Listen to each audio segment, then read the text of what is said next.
ओम श्री गणेशाय नमः। श्री आशुतोषाय नमः। चतुर्मास व्रत एवं हरिशयन एकादशी। पद्मा एकादशी का ही दूसरा नाम हरिशयनी एकादशी भी है।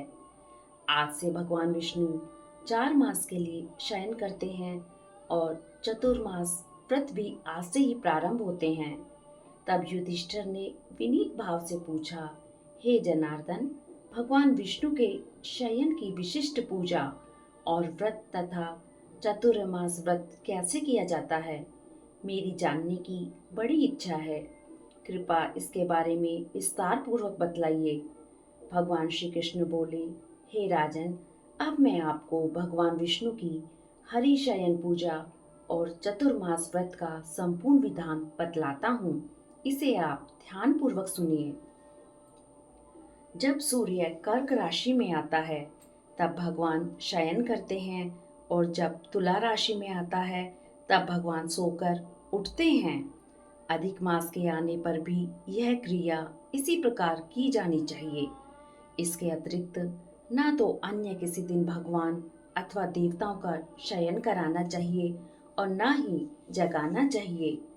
चतुर्मास व्रत और शयन की विशिष्ट पूजा के बारे में बतलाते हुए श्री कृष्ण ने आगे कहा, व्रत धारक को विष्णु भगवान की चतुर्भुजी सोने की मूर्ति का षोडशोपचार पूजन करके चतुर्मास व्रत के नियम का संकल्प करना चाहिए।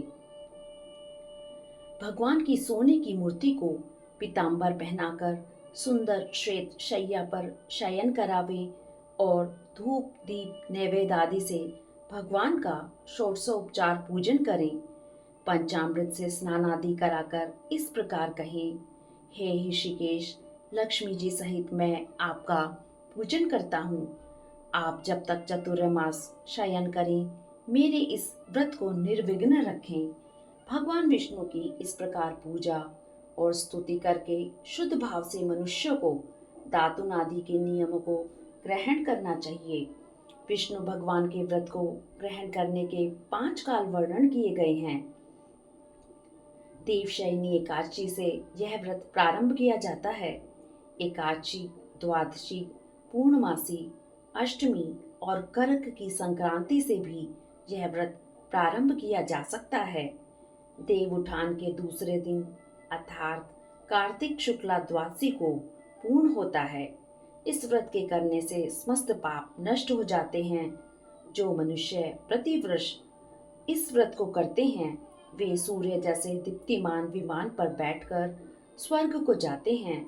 इस व्रत में गुरु तथा शुक्र की बाल वृद्धावस्था वर्जित नहीं है। यदि सूर्य धन राशि के अंश में भी आ गया हो तो यह तिथि पूर्ण समझी जाती है। जो स्त्री या पुरुष पवित्र होकर शुद्धता से इस व्रत को करते हैं वे सब पापों से छूट जाते हैं। बिना संक्रांति का मास मल मास देवता और पितृ कर्मों में वर्जित है। आगे भगवान श्री कृष्ण ने कहा, हे राजन, अब विभिन्न कार्यों का अलग अलग फल सुनो। जो मनुष्य प्रतिदिन मंदिर में झाड़ू देते हैं, जल से धोते हैं, गोबर से लीपते हैं या मंदिरों में रंग करते हैं, उनको 7 जन्म तक ब्राह्मण योनि मिलती है। जो मनुष्य चातुर्मास में भगवान को दूध, दही, घी, शहद और मिश्री आदि से स्नान कराते हैं तथा ब्राह्मणों को भूमि, स्वर्ण आदि का दान करते हैं, वे वैभवशाली होकर अंत में स्वर्ग में जाकर इंद्र जैसा सुख भोगते हैं। जो विष्णु भगवान की सोने की प्रतिमा बनवाकर धूप दीप नैवेद्य और पुष्प आदि से भगवान का पूजन करते हैं वह इंद्रलोक में जाकर अक्षय सुख भोगते हैं। जो तुलसी से भगवान का पूजन करते हैं या स्वर्ण की तुलसी ब्राह्मणों को दान देते हैं वे सोने के विमान में बैठकर परम गति को प्राप्त होते हैं। जो मनुष्य भगवान को गूगल की धूप और दीप अर्पण करते हैं उनको अनेक प्रकार की संपत्ति मिलती है और वह जन्म जन्मांतर के लिए धनाढ्य हो जाते हैं। चातुर्मास्य व्रत की महिमा का वर्णन करते हुए भगवान श्री कृष्ण ने आगे कहा, जो मनुष्य चतुर्मास्य में पीपल के वृक्ष तथा भगवान विष्णु की परिक्रमा करते और पूजा करते हैं, उनको विष्णु लोक की प्राप्ति होती है। जो संध्या समय देवताओं तथा ब्राह्मणों को दीप दान करते हैं तथा विष्णु भगवान का हवन करते हैं, वे सुंदर विमान में बैठकर स्वर्ग जाते हैं और अप्सराओं से सेवित होते हैं। जो भगवान का चरणामृत लेते हैं, वे आवागमन से मुक्त हो जाते हैं। जो नित्य प्रति तीनों समय मंदिर में 108 बार गायत्री मंत्र का जप करते हैं, वे पापों में लिप्त नहीं होते। इन 4 मासों में जो पुराणों और शास्त्रों को पढ़ते अथवा सुनते हैं एवं वस्त्र तथा स्वर्ण सहित ब्राह्मणों को दान देते हैं, वे दानी, धनी, ज्ञानी और कीर्तिमान होते हैं। जो मनुष्य विष्णु भगवान अथवा शिव जी का स्मरण करके प्रार्थना करते हैं, वे पापों से रहित होकर धनवान और गुणवान हो जाते हैं। जो नित्य कर्म के पश्चात सूर्य को अर्घ्य देते हैं और व्रत की समाप्ति पर स्वर्ण, लाल वस्त्र और गोदान करते हैं, वे आरोग्यतापूर्ण दीर्घायु तथा कीर्ति, धन और बल पाते हैं। चतुर्मास में जो मनुष्य गायत्री मंत्र द्वारा तिल से होम करते हैं और समाप्ति पर दान करते हैं, उनके समस्त पाप नाश होकर निरोग शरीर मिलता है तथा सुपात्र संतान मिलती है। जो मनुष्य अन्न से हवन करते हैं और समाप्त हो जाने पर घी, घड़ा और वस्त्रों का दान करते हैं, वे ऐश्वर्यशाली होकर ब्रह्मा के समान भोग भोगते हैं और उनके शत्रुओं का नाश हो जाता है। जो पीपल की पूजा करते हैं तथा अंत में स्वर्ण सहित वस्त्रों का दान करते हैं, वे सब पापों से छूटकर भगवान के प्रिय भक्त बन जाते हैं। जो मनुष्य तुलसी जी धारण करते हैं तथा अंत में भगवान विष्णु के निमित्त ब्राह्मणों को दान करते हैं, वे विष्णु लोक को प्राप्त हो जाते हैं। जो मनुष्य चतुर्मास में भगवान के शयन के उपरांत प्रतिदिन उनके मस्तक पर दुर्वा चढ़ाते हैं और अंत में स्वर्ण की दुर्वा का दान करते हैं, वे भी वैकुंठ लोक को जाते हैं। जो दान करते हुए इस प्रकार स्तुति करते हैं कि हे दुर्वे, जिस भांति पृथ्वी पर शाखाओं सहित तुम फैली हुई हो, उसी प्रकार मुझे अजर अमर संतान दो। इस प्रकार स्तुति करके सोने की दुर्वा ब्राह्मणों को दान करने वाले मनुष्य सब पापों से छूट जाते हैं और अंत में उनको स्वर्गलोक की प्राप्ति होती है। जो भगवान के मंदिर में जाकर रात्रि जागरण व भजन कीर्तन करते हैं, वे भी स्वर्ग को जाते हैं। चतुर्मास व्रत में उत्तम ध्वनि वाला घंटा दान करने का विशिष्ट महत्व है। इस समय दाता को यह प्रार्थना करनी चाहिए कि हे भगवान, जय जगत पिता, हे सृष्टि के संचालन करता, आप पापों का नाश करने वाले हैं। आप मेरे न करने योग्य कर्मों तथा न करने योग्य पापों के करने से जो पाप उत्पन्न हुए थे, उनको नष्ट करिए। व्रत की समाप्ति पर जो गायों का या एक ही कपिला गो का दान करते हैं, वस्त्र दान करते हैं अथवा जो नित्य प्रति ब्राह्मणों को नमस्कार करते हैं, वे धनाढ्य होते हैं। उनका जीवन सफल हो जाता है और साथ ही समस्त पापों से भी छूट जाते हैं। चातुर्मास में जो ब्राह्मणों को भोजन कराते हैं, उनकी आयु तथा लक्ष्मी की वृद्धि होती है।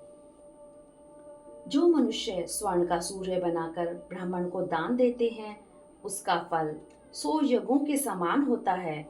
जो शिव जी के प्रसन्नार्थ चांदी या तांबे का दान करते हैं, उनको उत्तम पुत्र की प्राप्ति होती है।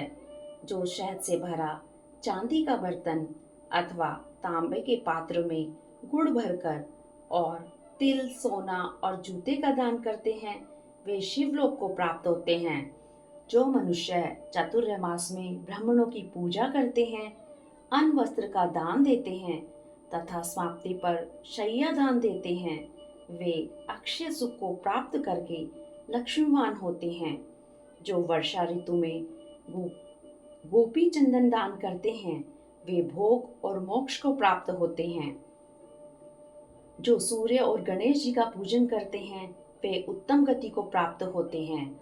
जो चतुर्मास में भगवान का हवन करते हैं और शक्कर दान करते हैं, साथ ही उद्यापन करते हैं, उनके सब पाप नष्ट हो जाते हैं और उन्हें यशस्वी पुत्र की प्राप्ति होती है। हे कुंती पुत्र, चतुर्मास व्रत करने वाले मनुष्य सभी कलाओं में निपुण और स्त्रियों में प्रिय होता है।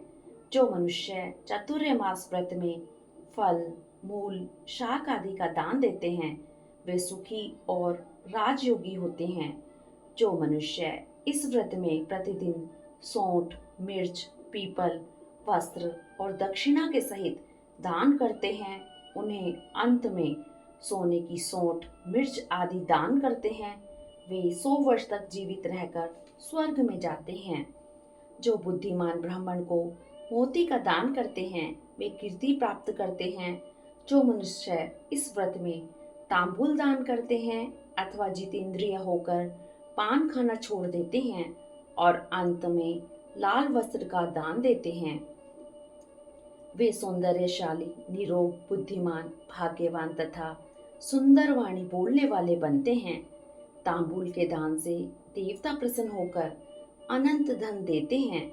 जो मनुष्य इस व्रत में लक्ष्मी जी और पार्वती जी को प्रसन्न करने के लिए हल्दी का दान करते हैं और अंत में चांदी के पात्र में हल्दी भरकर देते हैं, ऐसी स्त्रियां अपने पति के साथ और पति अपनी पत्नियों के साथ सुख भोगते हैं। उन्हें सौभाग्य, अक्षय धन व सुपात्र संतान मिलती है और साथ ही वे देवताओं से भी पूजित होते हैं। जो मनुष्य इस काल में शिव जी और पार्वती जी की प्रसन्नता के लिए ब्राह्मण, स्त्री तथा पुरुष का पूजन कर दक्षिणा, वस्त्र और स्वर्ण दान करते हैं और आरंभ में शिव की स्वर्ण प्रतिमा बनाकर दान देते हैं, बैल का दान करते हैं, उन्हें संपत्ति और कीर्ति दोनों प्राप्त होते हैं। जो मनुष्य फल का दान करते हैं और अंत में स्वर्ण देते हैं, उनके सब मनोरथ सिद्ध होते हैं तथा सुपात्र संतान उत्पन्न होती है। फल दान से नंदन वन का सुख प्राप्त होता है। जो मनुष्य इस व्रत में पुष्प का दान करते हैं वे ज्ञान प्राप्त कर ब्रह्मलोक में पितरों के साथ अनेक सुखों को भोगते हैं। जो व्यक्ति चतुर्मास में प्रजापत्य व्रत करते हैं और उसकी संपत्ति पर गोदान और ब्राह्मणों को भोजन कराते हैं, वे सब पापों से मुक्त होकर ब्रह्मलोक को जाते हैं। जो वस्त्रों व बैलों के सहित हल का दान एवं शाक, मूल और फलों का आहार करते हैं, वे विष्णु लोक को जाते हैं। जो मनुष्य केला या पलाश के पत्रों में भोजन करते हैं, कांसे के पात्र और वस्त्र दान करते हैं तथा तेल नहीं खाते, उनके समस्त पाप नष्ट हो जाते हैं। जो मनुष्य पयोव्रत करते हैं और अंत में दूध वाली गो दान देते हैं, वे विष्णु लोक को जाते हैं। ब्रह्मघाती, बालघाती, सुरापान करने वाला, असत्य बोलने वाला, अगम्या से गमन करने वाला, विधवा का शील भंग करने वाला, ब्राह्मणी तथा चंडाली के साथ भोग करने वाला महापापी भी चतुर्मास व्रत करने पर पाप मुक्त हो जाता है। चतुर्मास व्रत के अंत में 64 फल, कांसे का पात्र तथा वस्त्रों और आभूषणों के साथ गऊ और बछड़ा दान करना चाहिए। जो मनुष्य भूमि को गोबर से शुद्ध करके भगवान का स्मरण करते हैं, वे धार्मिक राजा होते हैं तथा उनकी संतान भी अच्छी होती है। उनको किसी शत्रु का भय नहीं होता और अंत में स्वर्ग लोक को जाते हैं। चतुर्मास व्रत में जो नित्य प्रति भजन कीर्तन करते हैं तथा अंत में ब्राह्मण को भोजन कराते हैं, उन्हें शिवलोक की प्राप्ति होती है। जो एक समय भोजन करते हैं और अंत में निराहार रहते हैं और भूखों को भोजन कराते हैं, भक्ति पूर्वक भगवान का पूजन करते हैं। भगवान के शयन करने पर भूमि पर सोते हैं। जो मैथुन नहीं करते वे यशस्वी तथा लक्ष्मीवान होकर स्वर्ग में जाते हैं। जो सपरिवार चावल या जौ का भोजन करते हैं और जो तेल नहीं लगाते, अंत में कांसे या मिट्टी के पात्र में तेल भरकर दान करते हैं, अथवा जो शाक नहीं खाते, अंत में चांदी के पात्र को वस्त्र में लपेटकर या 10 प्रकार के शाकों से भरकर वेद पाठी ब्राह्मण को देते हैं, वे शिवलोक में जाकर अक्षय कीर्ति प्राप्त करते हैं। जो मनुष्य गेहूं छोड़ने का नियम करते हैं और व्रत के अंत में सोने के गेहूं बनाकर दान देते हैं, तथा जो व्रत में इंद्रियों का दमन करते हैं, उन्हें अश्वमेध यज्ञ का फल प्राप्त होता है। जो मनुष्य श्रावण में शाक, भादों में दही, आश्विन में दूध और कार्तिक में दाल का त्याग करते हैं, वे निरोग व स्वस्थ रहते हैं। जो मीठा, खट्टा, कड़वा पदार्थ त्याग देते हैं, वे समस्त दुर्गुणों से छूट जाते हैं। जो भगवान का स्मरण करते हैं तथा जो पुष्प आदि का त्याग कर देते हैं, वे स्वर्ग को जाते हैं। जो चंद्रायण व्रत करते हैं, जो एकमात्र दूध का ही भोजन करते हैं, वे ब्रह्मलोक को प्राप्त होते हैं तथा उनका वंश प्रलय तक रहता है। जिस दिन भगवान उठते हैं, उस दिन ब्राह्मणों को वस्त्रों का दान तथा भोजन करना चाहिए। यह सब दान सुपात्र को देने चाहिए। कुपात्र को दान देने और लेने वाला दोनों ही नरकगामी होते हैं। इति श्री चतुर्मास व्रत एवं हरिशन एकादशी कथा। हरिओम तत्सत। ओम नमो भगवते वासुदेवाय वासुदेवाय हरि।